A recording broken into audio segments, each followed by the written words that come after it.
Morning. कैसे हैं आप लोग? सब चंगा सी? चलिए हम लोग आगे का क्लास शुरू करते हैं ना आज का। आज आप लोग को मैं बिहार का भी एक सेट करा दूंगा, don't worry.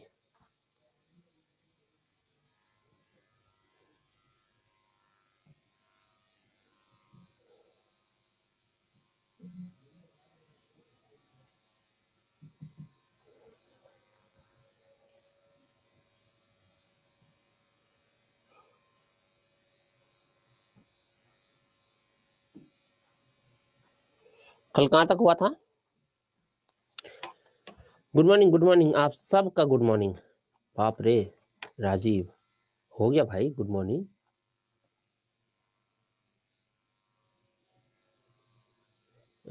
UP paper Babli cancel हो गया? ये तो पता था कि कैंसिल हो सकता है, हो सकता है। हाँ हाँ हाँ हाँ हाँ, प्रियांशु कल क्लास हुआ था।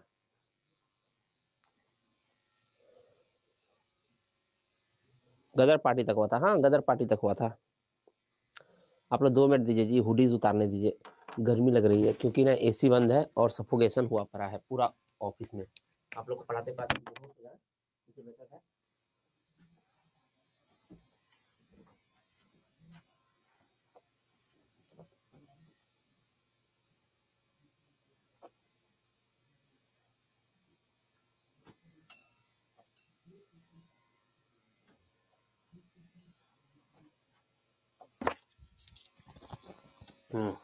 अब ठीक है, चलिए।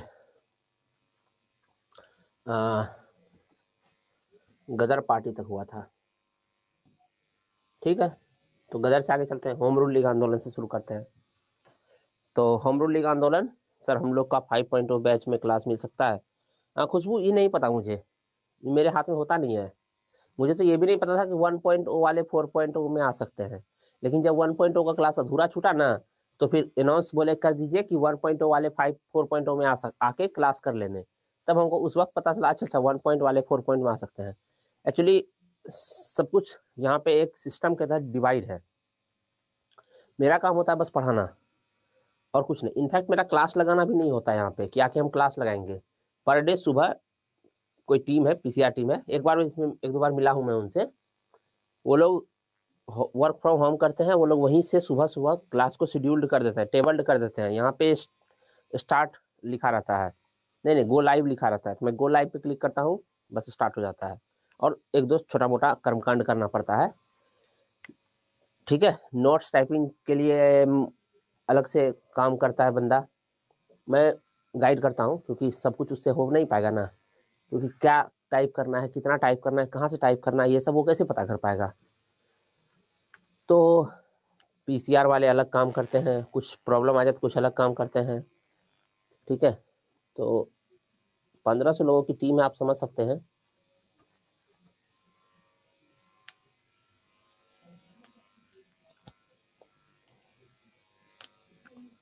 चलिए अब शुरू करते हैं हम लोग क्लासेस को। आप देख लीजिएगा ज्वाइन करके, अगर यदि आप मेरे ख्याल से अगर आपने महापैक लिया होगा तब ज्वाइन कर सकते हैं, मेरा ख्याल है। कोई बात नहीं है बबली, अगर यदि जीके अच्छा गया था तो दोबारा भी अच्छा जाएगा, इतना टेंशन मत लीजिए। जीके आपने अच्छा तैयार किया था इसलिए आपका अच्छा गया था, और अगर यदि अच्छा तैयार था तो तैयारी तो और स्ट्रांग ही होगा ना, उतना टेंशन लेने का कोई जरूरत ही नहीं है। देखिए अब सबसे पहले बात कि जब तिलक जो है, हम बताए थे कि सूरत की फूट के बाद सारे गर्मपंथी नेता कहाँ चले गए थे, जेल चले गए थे। लाल बाल पाल और अरविंद घोष सब अपना अपना जेल से निकलने के बाद सेट हो गए। लाला लाजपत राय कहाँ चले गए थे, अमेरिका चले गए थे। और बिपिन चंद्र पॉल ने क्या किया था, राजनीति से संन्यास ले लिया था। और अरविंद घोष ने भी राजनीति से संन्यास लिया था, पर वो सार्वजनिक जीवन से संन्यास उन्होंने नहीं लिया था।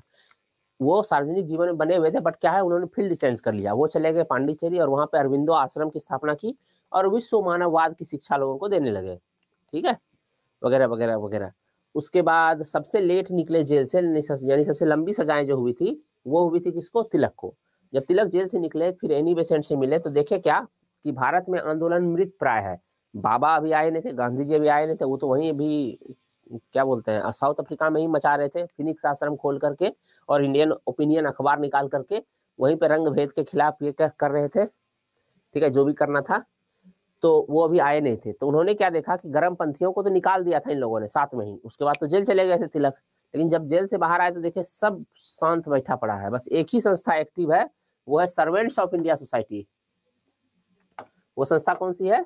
तो वो है सर्वेंट्स ऑफ इंडिया सोसाइटी, यही बस एक्टिव है। और ये किसका था? गोपाल कृष्ण गोखले का द्वारा बनाया हुआ था, भारत सेवक दल। आप लोगों को कमाल का बात बताएं, सर्वेंट्स ऑफ इंडिया सोसाइटी की स्थापना 1905 में हुआ था, 1905 में। कुछ आप लोग जब दोबारा इसको वीडियो को देखेंगे पॉज कर करके, तो कुछ अपने से भी लिखते रहिएगा जो मैं बता रहा हूँ। मैं कल भी बताया था कि जो मैं पढ़ा रहा हूँ यहाँ पे और जो यहाँ पे लिखा हुआ आपको मिलेगा, उसको आप सप्लीमेंट्री मानिएगा एक दूसरे का, ठीक है। कुछ नया भी मिलेगा यहाँ पे जो यहाँ लिखा हुआ नहीं होगा। वैसे भी इतिहास इतना बड़ा है, इतनी मोटी मोटी लोग पुस्तकें पढ़ते हैं।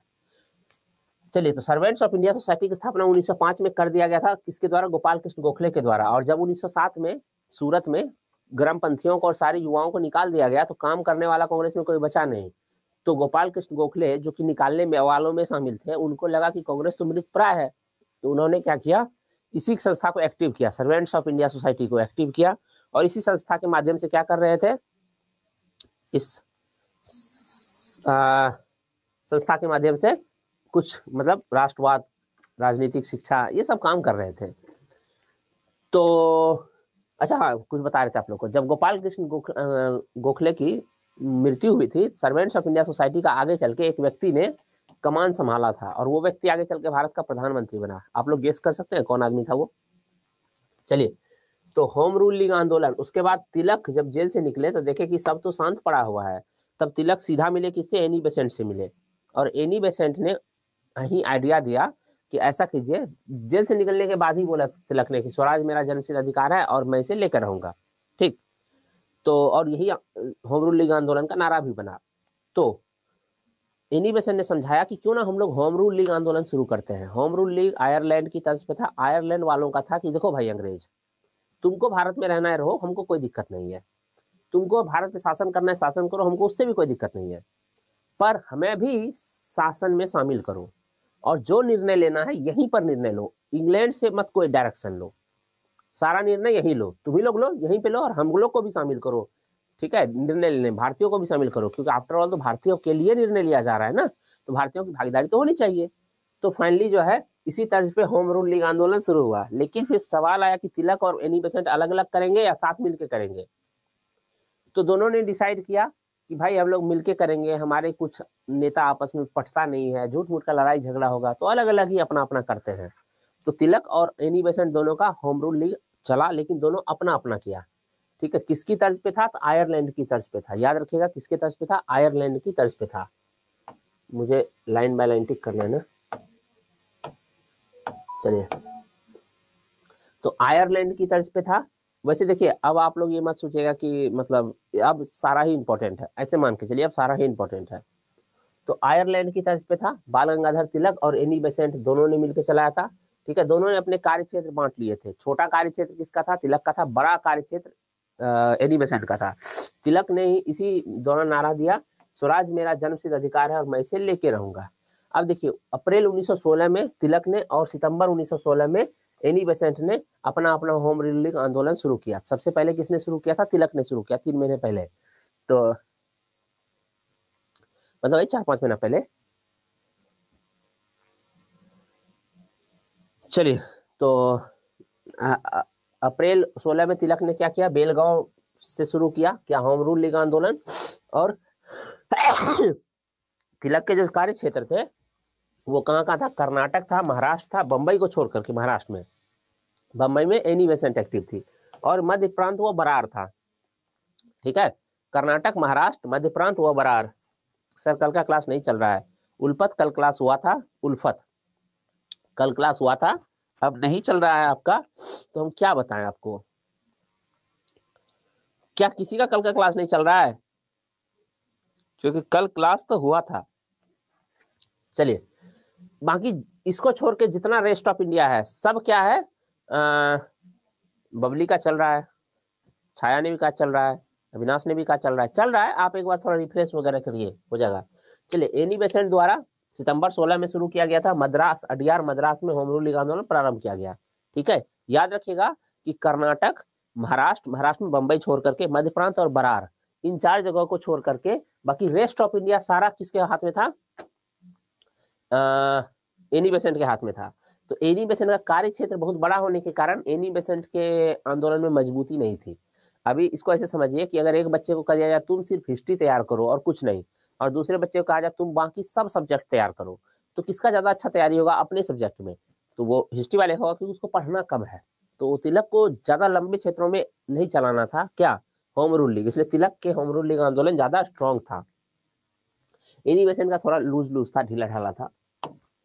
चलिए, तो तिलक के कार्यक्षेत्र के अलावा शेष भारत में एनी बेसेंट का कार्य था, जानते हैं। तिलक के आंदोलन से बहुत महत्वपूर्ण बड़े बड़े नेता नहीं जुड़े थे। ज्यादातर बड़े बड़े नेता जो नाम था वो किसके आंदोलन से जुड़े हुए थे? एनी बेसेंट वाले लीग से जुड़े हुए थे। ठीक है, ये याद रखिएगा।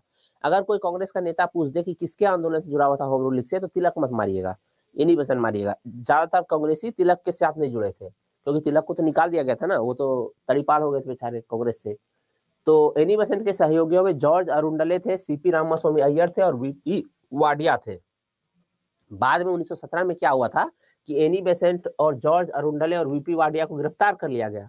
इसके कारण एक व्यक्ति एस सुब्रमण्यम ने क्या किया? सुब्रमण्यम अय्यर ने सर की उपाधि लौटा दी। जो सर की या नाइटहुड की उपाधि दी गई थी वो लौटा दिया कि तुम एनी बेसेंट को गिरफ्तार कैसे किए।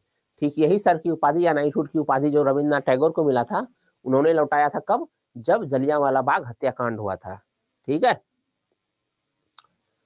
चलिए, होम रूल लीग आंदोलन में ही काम करने के कारण क्या हुआ था ना, एनी बेसेंट को 1917 में पहली बार कांग्रेस की अध्यक्षता सौंपी गई। इन्होंने इतना अच्छा काम किया पूरे देश में कि इनको बोला गया। और साथ में एक काम और किया था कि 1916 में जो मुस्लिम लीग और कांग्रेस का समझौता हुआ था वो तो अलग बात है, लेकिन गरम दल और नरम दल का भी समझौता हुआ था 1916 में, और उस समझौता को कराने में एनी बेसेंट की केंद्रीय भूमिका थी कि हो गया यार, हो गया अलगाव, बहुत अलग अलग रह लिए, अब जो है क्या करो, मतलब थोड़ा सा ये करो, साथ मिलकर रहो। ठीक है, राजीव आप इतना ज्यादा कमेंट क्यों कर रहे हैं? देखिए, तो इससे जानते क्या होता है, बाकियों को स्पेस नहीं मिल पाता है ना भाई। 140p 140p ये है क्या? ये 140p बताइए क्या है? ये 140p बताइए, बताइए बताइए बताइए ना, 140p क्या है राजीव? सॉल्व किया जाएगा जो भी है, या कुछ क्वेरी है या कुछ इशू है?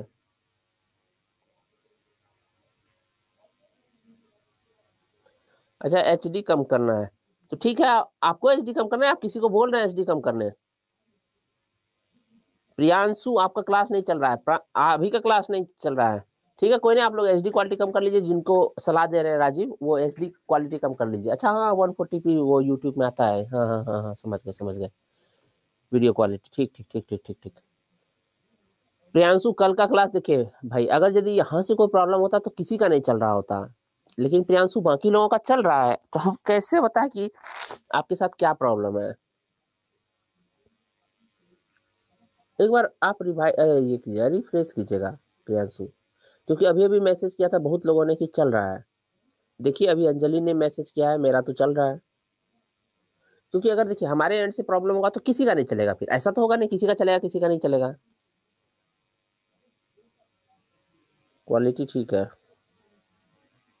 ओवरऑल। देखिए, छाया ने भी कहा चल रहा है। अच्छा, रवीना ने लिखा है वीडियो क्वालिटी खुद से करना होता है। अच्छा, आप लोग मेरे तरफ से सोच रहे हैं क्या मैं वीडियो क्वालिटी यहाँ से ठीक करूँ? ना ना ना ना ना ना ना, इधर से वीडियो क्वालिटी मैक्सिमम है। आप वो मत, यहाँ पे 2.5 लाख का कैमरा लगा हुआ है भाई, या उससे भी ज्यादा का होगा, बहुत बड़ा सा कैमरा है।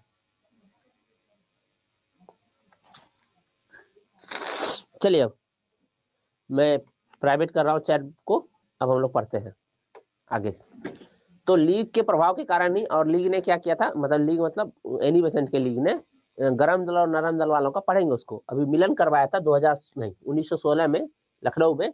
तो उसके कारण इनको जो है, इन्होंने अच्छा खासा काम किया, बोला इनको अध्यक्ष बनाया जाए। तो 1917 में कांग्रेस का अध्यक्ष बनाया गया था इनको, और ये पहली महिला थी, याद रखिएगा, पहली महिला थी जो कांग्रेस की अध्यक्ष बनी थी। और प्रथम भारतीय महिला कौन थी, वो थी सरोजनी नायडू 1925 में। ठीक है, तो सरोजनी नायडू को 1925 में बनाया गया था, वो प्रथम भारतीय महिला थी और ये प्रथम महिला थी। इन्होंने, एनी बेसेंट ने क्या किया था, 2 पत्र का इस्तेमाल किया था अपने विचारों को प्रचार करने के लिए होम रूल लीग आंदोलन के समय। एक था न्यू इंडिया और दूसरा था कॉमनवेल्थ। और तिलक ने भी 2 निकाला था, मराठा और केसरी। मराठा अंग्रेजी भाषा में था और केसरी किस भाषा में था, मराठी भाषा में था, रट लीजिएगा, पूछता है।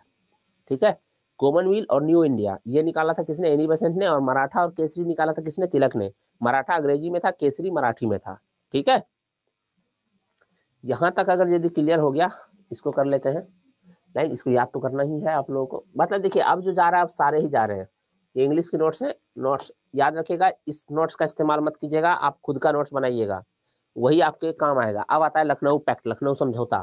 देखिए, लखनऊ समझौता 2 कारणों से है प्रसिद्ध, बस इसके बारे में पढ़ने के लिए 4-5 शब्द है, उसको याद कर लीजिए, काम खत्म हो जाएगा। जैसे लखनऊ समझौता के समय कब हुआ था लखनऊ पैक्ट, 1916 में हुआ था, एक। दूसरा चीज के अध्यक्ष कौन थे, तो कौन थे, अंबिकाचरण मजूमदार थे, 2।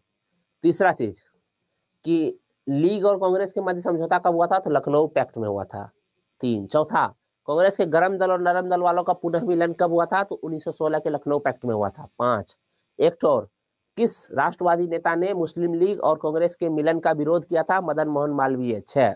और एक 7वां कर सकते हैं कि मुस्लिम लीग के पृथक निर्वाचन के या मुसलमानों के पृथक निर्वाचन को कांग्रेस ने कब स्वीकार किया था, तो 1916 के लखनऊ अधिवेशन में, 7। इस 7 के अलावा कोई 8वां सवाल नहीं आता है इस टॉपिक से, बस यही 8 सवाल आता है, मैक्सिमम 8 सवाल, बस इतना ही। इसी 8 को याद कर लीजिए, काम खत्म हो जाएगा। 16 में हुआ था लखनऊ अधिवेशन अंबिकाचरण मजूमदार की अध्यक्षता में, बस इतना। और उग्रवादियों की 9 वर्ष उपरांत वही गरम दल वालों का पुनः वापसी हुआ, जो 1900 सूरत में अलग हो गए थे, 1907 सूरत में अलग हो गए थे। गरम दल वाले कब अलग हुए थे, 7 में सूरत फूट पड़ते हैं हम लोग। और दूसरा क्या हुआ था, कांग्रेस और मुस्लिम लीग के बीच ऐतिहासिक समझौता हुआ था, इसको क्या कहते हैं, लखनऊ समझौता, लखनऊ पैक्ट बोलते हैं, या लीग कांग्रेस योजना बोलते हैं, कांग्रेस लीग योजना हो गया। इसमें कांग्रेस ने मुसलमानों के पृथक निर्वाचन मंडल को स्वीकार कर लिया, और मदन मोहन मालवीय ने कांग्रेस और लीग के होने वाले समझौते का विरोध किया था। बस इसके अलावे आपको लखनऊ पैक्ट से कुछ नहीं पूछेगा। ठीक है, बस इतना सा। इसके अलावे लखनऊ पैक्ट में आपको कुछ भी पढ़ना नहीं है, इस 7 क्वेश्चन के अलावा, बस 7 फैक्ट को याद कर लीजिए। अब आते हैं गांधी जी का आगमन। अब बापू आ गए थे देश में, कहाँ से, साउथ अफ्रीका से। ठीक है, तो साउथ अफ्रीका में इनके बिताए हुए जो या किए हुए जो कार्य थे, उस कार्य से भारत में भी इनको बहुत समृद्धि मिली थी। तो चलिए, 1915 में आए थे गांधी जी, कब आए थे, 1915 में। उसके बाद ये मिले गोखले से, गोखले ने कहा कि देखो गांधी, अफ्रीका में तो तुम ठीक ठाक मचाए, लेकिन यहाँ पहले भारतीय समाज को समझ लो, तो तुम पहले भ्रमण पे निकलो। तो फिर वो बिना जोरो जोरो भारत जोरो का नारा लगाए भारत के भ्रमण पे निकल गए, पद यात्रा पे, और उन्होंने ठीक ठाक भारत का भ्रमण किया। और इसी कारण गोखले को अपना राजनीतिक गुरु मानते हैं वो, कि उन्होंने ही सबसे पहले ये आइडिया दिया उनको, और उनकी ही समझ के आधार पर उन्होंने कार्य करना शुरू किया। ठीक है, 1900 अच्छा, गांधी जी को केसरे हिंद की उपाधि दी गई थी, क्यों, क्योंकि बोअर युद्ध हुआ था 1899 से 1902 के बीच। इस बोअर युद्ध में गांधी जी ने चिकित्सीय कार्य किया था, थे वकील, किया था चिकित्सीय कार्य, किसका, अंग्रेजी सेना का मरहम पट्टी किया था। तो अंग्रेज लोग इससे खुश होकर के क्या किए थे, इनको केसरे हिंद का उपाधि दिया था। ठीक है, 1915 में काम किए थे, कब, 1899 से 1902 के बीच, और दिया था कब इनको केसरे हिंद, 1915 में। दरअसल हुआ ये था कि प्रथम विश्व युद्ध में ना गांधी जी ने भारतीयों को इनकरेज किया था कि अंग्रेजों के का साथ दो और अंग्रेजी सेना में भर्ती हुओ और अंग्रेजों की तरफ से लड़ो। इसी वजह से क्या हुआ था कि गांधी जी को भर्ती करने वाला सार्जेंट भी कहा जाता था, और अंग्रेजों ने संभवतः उसी कारण दिया था। पर सुन के अच्छा नहीं लगता है कि भारतीयों को सेना में भेज दिए गांधी जी अंग्रेजों की तरफ से लड़ने के लिए, इसलिए इनको केसरे हिंद मिला। तो क्या किया, बोला कि इनको केसरे हिंद तो देना है। कैसे दे सकते हैं, बोला 15 साल पहले इन्होंने ना मरहम पट्टी किया था एक सैनिक का, डिटॉल भी लगाया था, तो चलो केसरे हिंद दे दिया जाए। तो इनको केसरे हिंद दे दिया गया। भारत आने के बाद इन्होंने साबरमती नदी के किनारे आश्रम बनाया, आप लोगों को पता है उसका नाम, साबरमती आश्रम बनाया। और ये साबरमती आश्रम क्या था, अमेरिका के अफ्रीका के फिनिक्स आश्रम के जैसा ही था। ठीक है, चलिए, गांधी जी के आगमन से रिलेटेड इतना प्रश्न काफी रहेगा। अब गांधी जी का प्रथम सत्याग्रह, तो प्रथम सत्याग्रह सुनिए क्या था। तो जब गांधी जी 1915 में आए थे, तो उसके बाद 1916 के कांग्रेस अधिवेशन में उनको बुलाया गया, बोला गया बापू आप भी आइए। बापू उस वक्त नाम नहीं था, पर गांधी जी आप भी आइए। क्यों? क्योंकि इनका एक सम्मान तो था इंडिया में कि एक इंडियन है। जैसे अभी हम लोग सुनते हैं सुंदर पिचाई गूगल का हेड है, या अजय बंगा वर्ल्ड बैंक का हेड है, तो गर्व होता है। गीता गोपीनाथ IMF की डिप्टी जो सेकेंड इन कमांड है, ठीक है, ये सब सुनते हैं तो गर्व होता है। ठीक वैसे ही गांधी जी वहाँ मचा रहे हैं, सुन के इंडियंस को गर्व होता था। तो गांधी जी का सम्मान तो ठीक ठाक था। तो 1916 के लखनऊ अधिवेशन में इनको आमंत्रित किया गया। याद रखिएगा, 1916 का लखनऊ अधिवेशन गांधी जी का पहला अधिवेशन नहीं था जिसमें वो शामिल हुए थे। अफ्रीका में रहते हुए एक बार इंडिया आए थे। कब आए थे? 1901 में। उस वक्त कलकत्ता में अधिवेशन हुआ था, ठीक है। तो कलकत्ता अधिवेशन में वो शामिल हुए थे। तो गांधी जी का जो पहला कांग्रेस अधिवेशन था जिसमें वो शामिल हुए थे, वो 1901 का कलकत्ता अधिवेशन था। फिर सीधा 1916 में वो आके शामिल हुए, ठीक है। 1916 में आके वो क्या हुए? शामिल हुए। उसके बाद जब 1916 में शामिल हुए तो हुआ ये था, देखिए जैसे ये बेंच है, यहाँ पे पहली पंक्ति में बड़े बड़े नेता बैठे हुए हैं, और यहाँ पे लाइन से सारी जनता बैठी हुई है नीचे सुनने के लिए भाषण, कि ये लोग भाषण देगा, सुनेंगे। और यहाँ पे दूसरी पंक्ति में कुछ छोटे नेता बैठे हुए हैं, ठीक। और तीसरी पंक्ति में उससे भी छोटे नेता बैठे हुए हैं, लेकिन थोड़े महत्वपूर्ण है, आम जनता से महत्वपूर्ण है, चलो तीसरी पंक्ति में दे दो। तो गांधी जी को मिला था तीसरी पंक्ति में जगह, क्योंकि इंडिया में कुछ थोड़ी किए थे, अभी इंडिया में करना बाकी था। तो भाई अफ्रीका में किए हो तो मंच पे जगह दे दिए, अफ्रीका में ठीक ठाक किए हो काम तो मंच पे जगह दे दिए। यहाँ पे बैठा हुआ था बिहार से गया हुआ एक किसान राजकुमार शुक्ल नाम का। इसका नजर मिला गांधी जी से, बोला बापू कुछ बात करना है। बोले आ जाओ मंच के पीछे आ जाओ, वही बतियाते हैं। तो मंच के पीछे चले गए। फिर उनको बताया कि देखिए आप तो अभी ये सब नेता तो बहुत आगे, मतलब जो बैठे हैं सब बड़े नेता हैं, ये लोग तो मेरा बात सुनेंगे नहीं, आप अभी छोटे नेता हैं, जरा आप ही बता दीजिए कैसे कैसे क्या करें। अंग्रेज तिनकठिया पद्धति में हम लोग का बहुत ज्यादा जो है परेशान करके रखा है, त्रस्त है हम लोग। 3 कट्ठे पे जबरदस्ती नील का खेती करवाता है, वगैरह वगैरह वगैरह, जबरन वसूली करता है।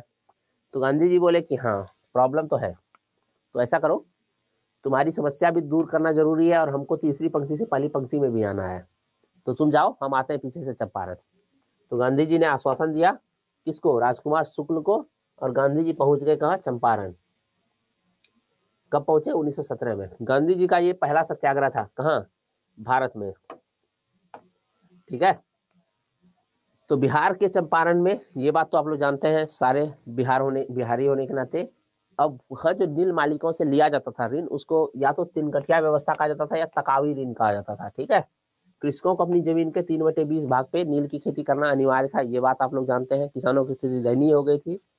और राजकुमार शुक्ल के से 1917 में चंपारण के किसान राजकुमार शुक्ल ने इस अवस्थिति से गांधी जी को अवगत कराया। गांधी जी चंपारण पहुंचे थे। हाँ ये पूछता है गांधी जी का भेंट कहाँ हुआ था राजकुमार शुक्ल से? याद रखिएगा लखनऊ अधिवेशन में भेंट हुआ था। कब हुआ था? लखनऊ अधिवेशन में भेंट हुआ था।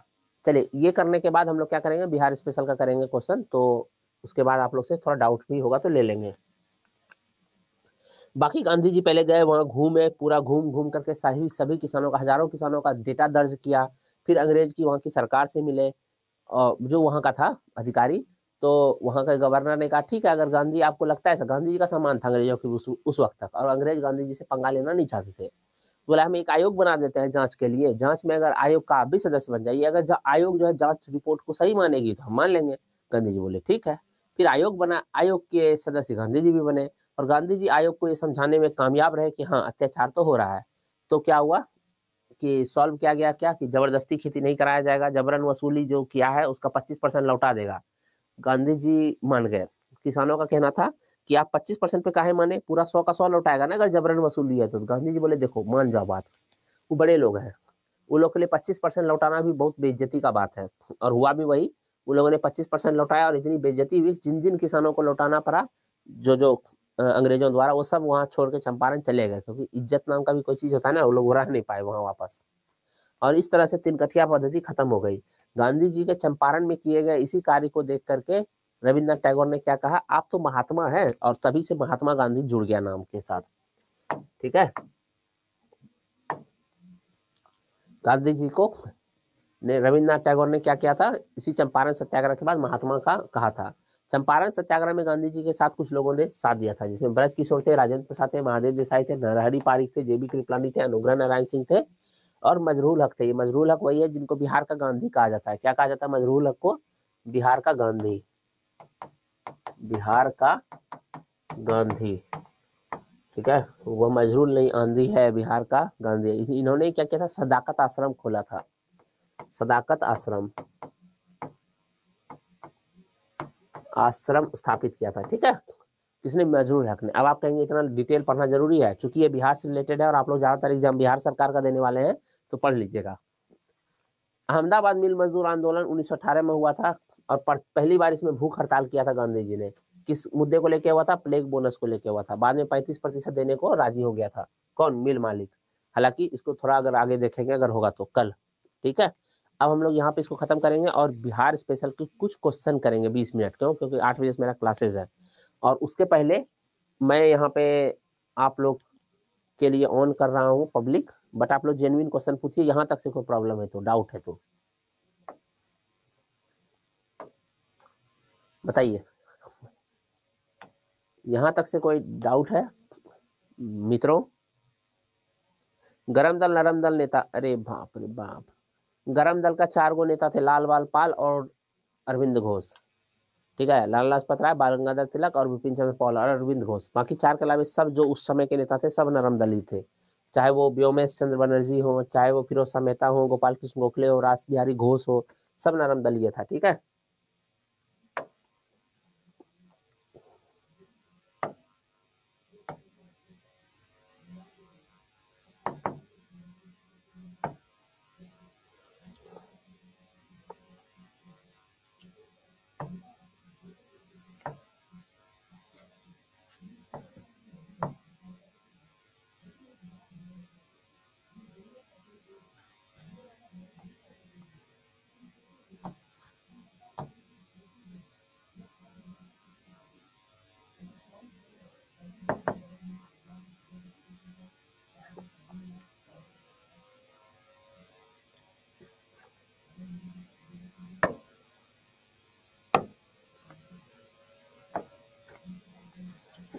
हाँ लिखकर बताइए, टाइम नहीं है, लिखकर बता देंगे तो आपको क्या मिलेगा, और मुझसे बोलते हैं तो क्या मिलेगा ये बताइए हमको। स्पून फीडिंग बंद करिए, नहीं तो ऐसे नहीं हो पाएगा। जो हम बता रहे हैं हम पहले भी बताए हैं कैसे आप लोग को पढ़ना है, कि इसको बस बैठ के सुनिए आप लोग इस लेक्चर को। फिर जब क्लास खत्म हो जाए तो 5-6 घंटे बाद दोबारा लेक्चर स्टार्ट कीजिए, कॉपी वॉपी बनाइए बगल में रखिए और लेक्चर स्टार्ट कीजिए, और फिर पॉज कर करके खुद के नोट्स बनाइए। ठीक है, इसके बाद सोनम मैम की क्लास है। ठीक है, सोनम मैम की क्लास है, इसके बाद सोनम मैम की क्लास करिएगा इसके बाद। चलिए अब तब इसको शुरू करते हैं। याद तो करना होगा ना, रट रट के। याद नहीं करेंगे तो कैसे होगा? कोसी परियोजना से किन दो को लाभ होता है बताइए? कोसी परियोजना से किसको किसको लाभ होता है? जल्दी जल्दी करेंगे हम लोग। बिहार उत्तर प्रदेश, बिहार उड़ीसा, बिहार नेपाल, बिहार पश्चिम बंगाल। कोसी परियोजना से लाभ किसको किसको होता है?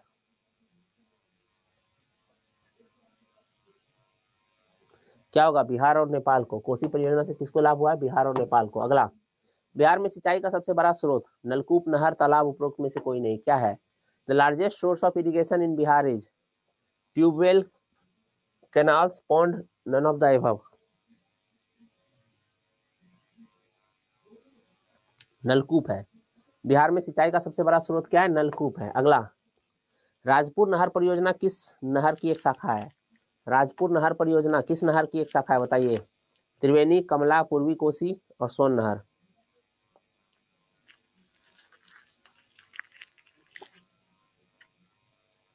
पूर्वी कोसी नहर की। राजपुर नहर परियोजना पूर्वी कोसी नहर की एक शाखा है। सारण सिंचाई नहर निकलती है किससे?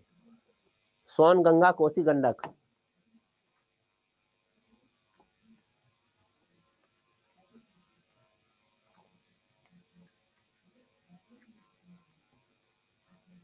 सारण नहर। क्या होगा? गंडक।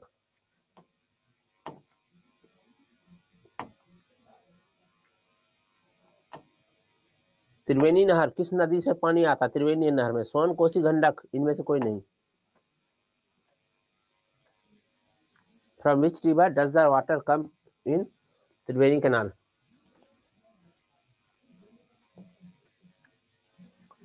गंडक। त्रिवेणी नहर में किस नदी से पानी आता है? गंडक से।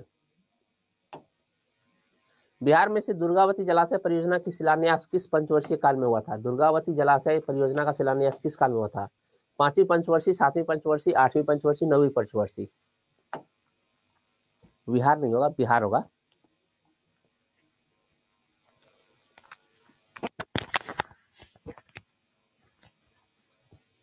बिहार में से दुर्गावती जलाशय परियोजना, दुर्गावती जलाशय 5वीं पंचवर्षीय योजना में।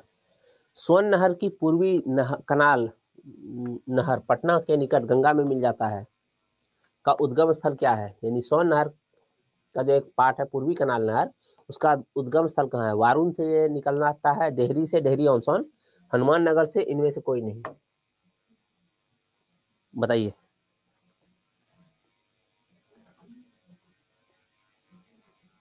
क्या होगा? पूर्वी कनाल नहर पहले तो किस नहर का पार्ट है? स्वर्ण नहर का पार्ट है। याद रखिएगा, स्वर्ण नहर का पार्ट है पूर्वी कनाल नहर और ये वारुण से निकलता है। ठीक है। बिहार में स्थित पश्चिमी स्वर्ण कनाल नहर स्थल कहाँ पर है? बिहार में स्थित जो पश्चिमी स्वर्ण कनाल है, वारुण में है, डेहरी में है, ढाका में है, तिऊर में है। ढाका मतलब बांग्लादेश का राजधानी में समझ लीजिएगा।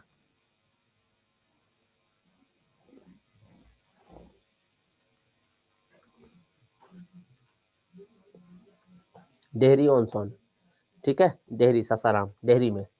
बिहार में स्थित सोन कनाल नहर का उद्गम डेहरी से होता है। चलिए अगला। बिहार में स्थित गंडक नदी की नहरें हैं ढाका, तिऊर, ये भी दोनों, इनमें से कोई नहीं। गंडक नदी की कौन सी नहर है? ढाका नहर, तिऊर नहर, या दोनों नहर, या इनमें से कोई नहर नहीं। बिहार में स्थित गंडक नदी की नहरें बताइए तो। बिहार में स्थित गंडक नदी की नहर क्या होगा? सी, ए और बी दोनों। ए और बी दोनों। बिहार में स्थित गंडक नदी की नहर कौन सी है? ए और बी दोनों। अगला। बिहार में नहरों द्वारा सबसे अधिक सिंचाई किस क्षेत्र में होती है? बिहार में नहरों द्वारा सबसे अधिक सिंचाई कब कहाँ होता है? पटना, दरभंगा, रोहतास, नालंदा, किस जिले में? बिहार में नहरों द्वारा सबसे अधिक सिंचाई किस क्षेत्र में होती है? Which region is the most irrigated by canals in Bihar? नहरों द्वारा। हाँ, पीडीएफ में आज रहेगा क्वेश्चन। रिजवाना, पीडीएफ में ये क्वेश्चन रहेगा।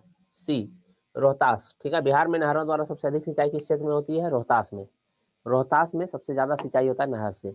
बिहार में स्थित वाल्मीकि नगर के निकट निकाली गई नहर का नाम बताइए। गंडक परियोजना नहर, पूर्वी कोसी नहर, ढाका नहर, तेऊर नहर। वाल्मीकि नगर के निकट जो नहर निकलता है उसका क्या नाम है? वाल्मीकि नगर। आज हिस्ट्री का जो नोट्स मिलेगा ना आप लोगों को, हिस्ट्री के नोट्स के नीचे ये भी नोट्स, उसमें नथी रहेगा। ठीक है। तेऊर नहर, वाल्मीकि नगर से कौन सा नहर निकलता है? तेऊर नहर। Next one. कोसी परियोजना कब बनकर तैयार हुआ था? 1950 में, 1955 में, 1960 में, 1965 में? कोसी परियोजना कब बनकर तैयार हुआ था? 1950, 55, 60, 65? कोसी परियोजना कब बनकर तैयार हुआ था? 1950, 55, 60, 65? कोसी परियोजना, कोसी परियोजना 1965 में। कब हुआ था? 1965 में। ठीक है। कोसी परियोजना कब बनकर तैयार हुआ था? 1965 में। अगला। कोसी परियोजना किसकी संयुक्त परियोजना है? बिहार, उत्तर प्रदेश, बिहार, नेपाल, बिहार, नेपाल, उत्तर प्रदेश, नेपाल, उत्तर प्रदेश। अभी तो जस्ट किए थे क्वेश्चन। कोसी परियोजना किसकी संयुक्त परियोजना है? बताइए, फास्ट एकदम, रैपिड फायर।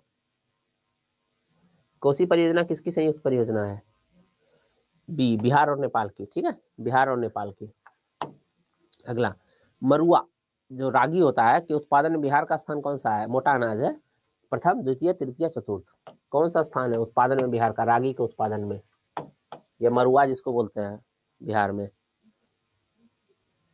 रागी ऑफिशियल नाम है, बिहार के लोग उसको मरुआ बोलते हैं। तो याद रखिएगा, बिहार का स्थान है प्रथम। वैसे भी क्वेश्चन बनाए तो प्रथम ही होगा, ऐसा थोड़ी है चतुर्थ स्थान पे, 8वें स्थान पे और बिहार पूछ देगा। तो रागी का उत्पादन सबसे ज्यादा बिहार करता है, याद रखिएगा। बिहार में जूट कहाँ उगाया जाता है? दक्षिण पूर्वी मैदानों में, उत्तर पूर्वी मैदानों में, दक्षिण पश्चिमी मैदानों में, उत्तर पश्चिमी मैदानों में? बताइए तो, कहाँ पे किया जाता है लीजिए मैं 2 सेकंड सोचने का समय दे देता हूँ। चलिए अब बताइए, बिहार में जूट प्रमुखता से कहाँ उगाया जाता है? बिहार में जूट प्रमुखता से कहाँ उगाया जाता है? जूट कहाँ उगाया जाता है प्रमुखता से बिहार में? तो याद रखिएगा, उत्तर पूर्वी मैदानों में। उत्तर पूर्वी मैदान B is the right answer. पश्चिम में नहीं यार। देखो, मान लो बिहार है ये, ठीक है,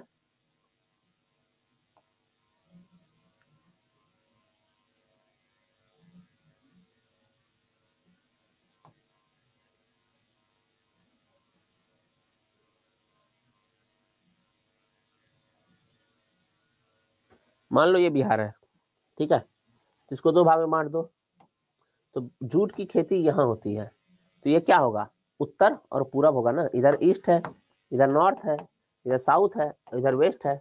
पढ़े हैं ना बचपन में, दिशाओं का ज्ञान। पूरब मुंह को करे निहार, पीठ और पश्चिम पुकार, दायां हाथ दक्षिण हो जाए, उत्तर बायां और कहा है, नहीं सॉरी, पूरब मुंह को खरे निहार, पीठ और पश्चिम पुकार, दायां हाथ दक्षिण हो जाए, हाँ, उत्तर बायां और कहा है, उत्तर पूरब कौन ईशान, दक्षिण पश्चिम नैमित जान, जानते हैं ना। चलिए अगला, जौ की सर्वाधिक खेती बिहार के किस जिले में होती है? जौ कहाँ उपजाया जाता है? बार्ली, बताइए कहाँ सबसे पहला अनाज है जो आर्यों ने उपजाया था आर्यन सभ्यता में? चंपारण, वैशाली, पटना, अररिया, बताइए। चंपारण, वैशाली, पटना, अररिया, क्या होगा?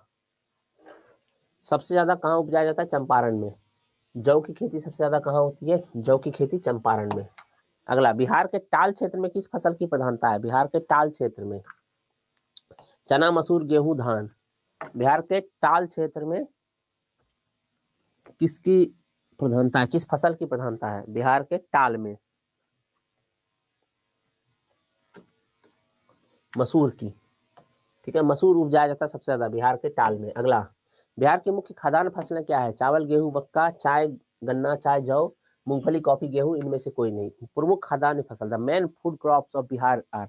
बहुत आसान सवाल है, बहुत ही आसान सवाल है, इसको तो पढ़ने की भी जरूरत नहीं है। किसी का गलती हुआ तो देखेंगे, बताते हैं आज हम।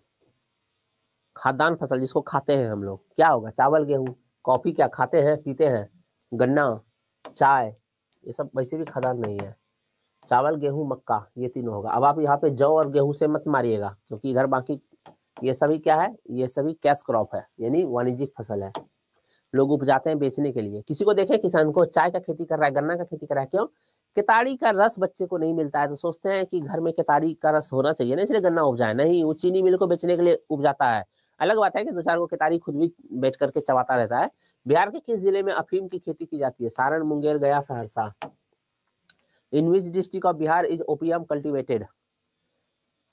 सारण को समरी लिखा है, मुंगेर, गया, सहरसा, बताइए क्या होगा?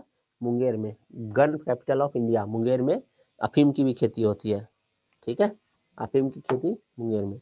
बिहार राज्य की मुख्य नकदी फसल कौन सी है? चाय, रबड़, गन्ना, नारियल और कॉफी, बताइए तो। बिहार राज्य की मुख्य नकदी फसल कौन सी है? चाय है, रबड़ है, गन्ना है, नारियल है, कॉफी है। नकदी फसल, कैश क्रॉप बोला जा रहा है। चाय, रबर, गन्ना, नारियल, कॉफी। क्या भारत में नारियल होता है? ना, इक्का दुक्का पेड़ की बात नहीं कर रहे। कॉफी होता है ना। रबर होता है ना, रबर तो केरल में होता है। क्या होगा? Sugar cane. चाय हल्का फुल्का होता है किधर? तो किशनगंज साइड होता है, बस हल्का सा होता है। पर मेन जो है कैश क्रॉप इंडिया का, बिहार का, वो है गन्ना। बिहार उत्तर प्रदेश का गन्ना ही है। बिहार में उत्पादन की दृष्टि से चावल के बाद दूसरी फसल कौन सी है? बिहार में सबसे ज्यादा कौन सा खाद्यान्न उपजाया जाता है? चावल। उसके बाद क्या उपजाता है? गेहूं, मक्का, चना, आलू, क्या उपजाया जाता है इसमें से? In terms of production in Bihar the second crop after rice is wheat, मेज, चना, मतलब पोटैटोस। चना का क्या होगा? गेहूं। चावल के बाद क्या उपजाया जाता है? गेहूं सबसे ज्यादा बिहार में। द नेक्स्ट वन, बिहार की मुख्य व्यावसायिक फसलों का समूह कौन सा है? व्यावसायिक फसल, कैश क्रॉप का बताया जा रहा है, या कमर्शियल क्रॉप या कैश क्रॉप, जो बोल लीजिए। गेहूं, कॉफी, रबर, रबर, मूंगफली, धान, गन्ना, जूट, मिर्च, चावल, चाय, गेहूं। व्यवसायिक फसल की बात हो रहा है, ध्यान से पढ़िएगा। तीनों ऑप्शन पढ़, सारा ऑप्शन पढ़िए और सारे ऑप्शन में सारे शब्दों को पढ़िएगा, सारे क्रॉप को, ठीक है। क्या होगा? सबसे पहले तो गेहूं व्यावसायिक फसल नहीं है, यहाँ भी गेहूं है व्यावसायिक फसल नहीं है, धान भी व्यावसायिक फसल नहीं है, तो गन्ना, जूट और मिर्च हो जाएगा। व्यावसायिक फसल है कहाँ पे, सिर्फ इसी जगह पे है, बाकी सब जगह कोई ना कोई घुसा हुआ है। यहाँ चाय के साथ चावल और गेहूं घुसा हुआ है, यहाँ धान घुसा हुआ है, यहाँ गेहूं घुसा हुआ है, और रबर तो होता ही नहीं है बिहार में, वैसे भी सी बचेगा ऑप्शन। बिहार में कृषि को प्रोत्साहित करने के लिए सबसे पहले किस स्थान पर कृषि विश्वविद्यालय स्थापित किया गया बिहार में? समस्तीपुर, भागलपुर, पटना, मुंगेर। बताइए तो, in which place where agriculture university first established to promote agriculture in Bihar? To promote agriculture in Bihar, Samastipur, Bhagalpur, Patna, Munger. Samastipur, Bhagalpur, Patna, Munger. याद रखिएगा समस्तीपुर में सबसे पहला जो एग्रीकल्चर यूनिवर्सिटी है कहाँ खोला गया? बिहार में, समस्तीपुर में। बिहार में कृषि को बढ़ावा देने के लिए किन किन स्थानों पर कृषि विश्वविद्यालय है? पूसा में है, सबौर में है, दोनों में है, कोई नहीं है? बताइए कहाँ कहाँ है? पूसा में है, सबौर में है, दोनों जगह है, और दोनों में से कोई जगह नहीं है। In which place agriculture university are establish to promote agriculture in Bihar? Pusa, Sabour, both of the above, none of these. दोनों जगह है, ठीक है। कहाँ है? सी। बहुत अच्छा, सबका सी हो रहा है, दोनों जगह है।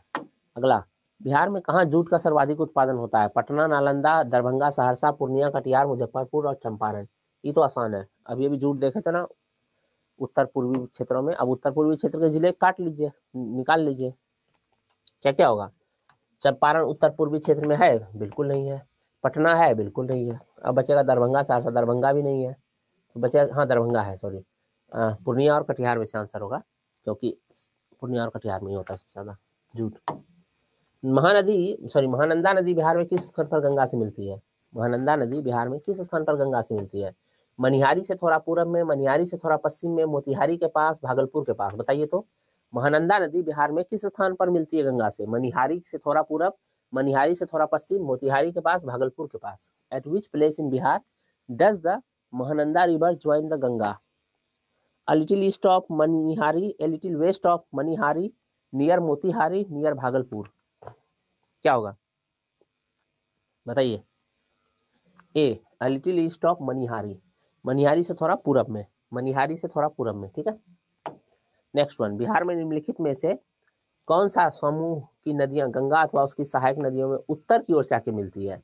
घाघरा, कोसी, पुनपुन, कोसी, महानंदा, कर्मनाशा, गंडक, कमला, बागमती, सोन, कोसी और उत्तरी कोयल।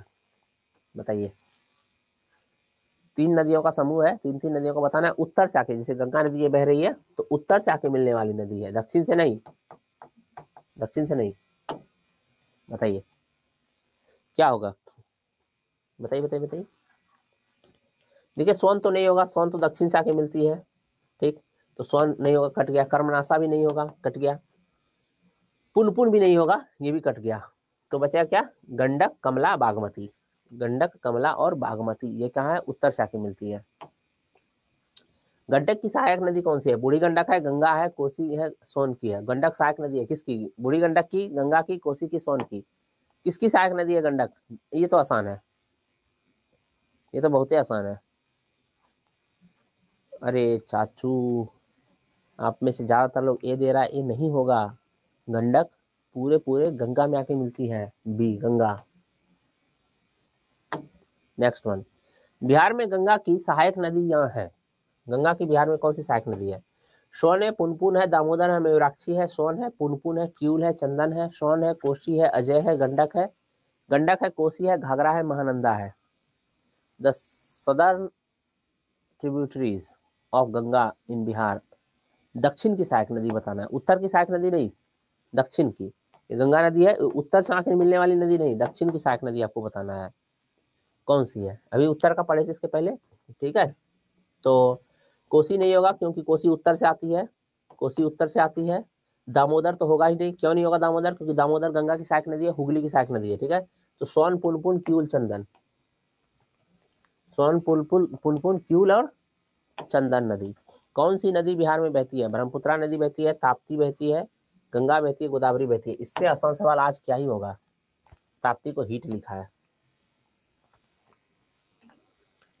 इससे आसान सवाल आज अगर ये गलत हुआ है तो बताते हैं। सी, गंगा नदी, ब्रह्मपुत्रा नहीं बहती है। बिहार में गंगा के दक्षिणी मैदान में निम्न में से कौन सी नदी प्रवाहित नहीं होती है? बिहार के दक्षिणी मैदान में कौन सी नदी नहीं बहती है? परमार, फल्गु, बागमती, पुनपुन। पैमार, फल्गु, बागमती, पुनपुन। बिहार के दक्षिणी भागों में कौन सी नदी नहीं बहती है?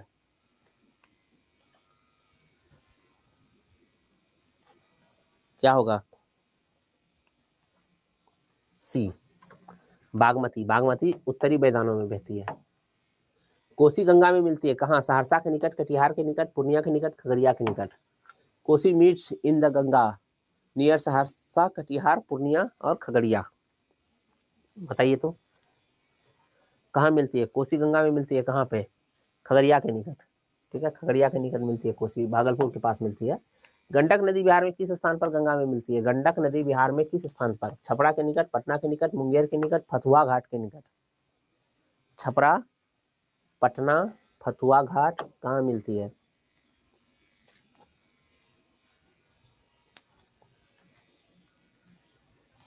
क्या होगा जल्दी बताइए।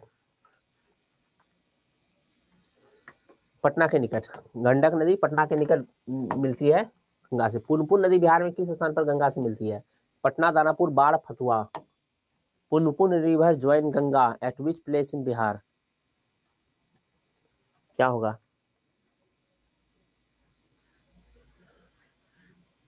फतुहा के पास। ठीक है, याद रखिए, पुनपुन नदी बिहार में किस स्थान पर गंगा से मिलती है? फतुहा के पास मिलती है। सोन नदी बिहार में किस स्थान पर गंगा से मिलती है? आरा में, पटना से पूरब, पटना से पश्चिम, मनेर में, फतुहा से पूरब में। सोन नदी बिहार में किस स्थान पर मिलती है? बताइए तो। सोन नदी किस स्थान पर मिलती है गंगा से? सोन नदी किस स्थान पर मिलती है? सोन, ये तो आसान है। पटना के पास मनेर, पटना से पश्चिम मनेर में। मनेर, पटना से पश्चिम मनेर में। ठीक है। बिहार में घाघरा नदी किस स्थान पर गंगा से मिलती है? छपरा के निकट, भोजपुर के निकट, वैशाली के निकट, इनमें से कोई नहीं। आज आप लोग का पूरा नदी तंत्र खत्म हो गया बिहार का। At which place does the river Ganga join the Ganga, Ghaghara join the Ganga of in Bihar? Ghaghara नदी कहाँ मिलती है? तो याद रखिएगा, घघरा छपरा में मिलती है।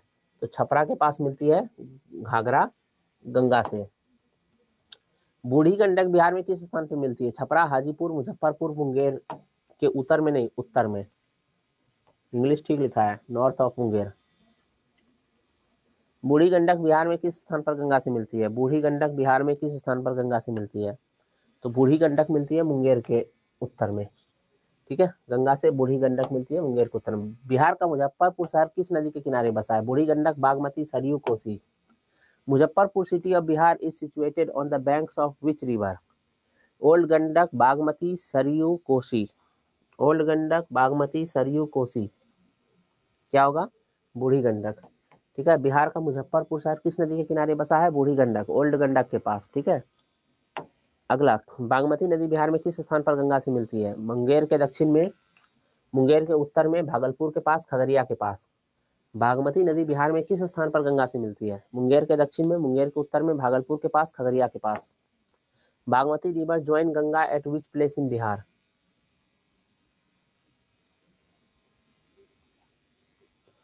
बागमती नदी बिहार में, बताइए, किस स्थान पर गंगा से मिलता है? मुंगेर के उत्तर में। कहाँ मिलता है? मुंगेर के उत्तर में। Bagmati river join Ganga at which place in Bihar? Munger के उत्तर में। खत्म हो गया। ये आप लोग को प्रोवाइड कर दिया जाएगा आज हिस्ट्री के नोट्स के जस्ट नीचे, इसको भी अटैच कर देंगे, नथी कर देंगे। ठीक है, बाय एवरीवन, आज के लिए। कल मिलते हैं फिर हम लोग। अब आप लोग का रोज आधा घंटा ही हिस्ट्री होगा, आधा घंटा बिहार स्पेशल के क्लासेस होंगे, ये वाले क्वेश्चन प्रैक्टिस कराए जाएंगे। ठीक है ना? Bye bye.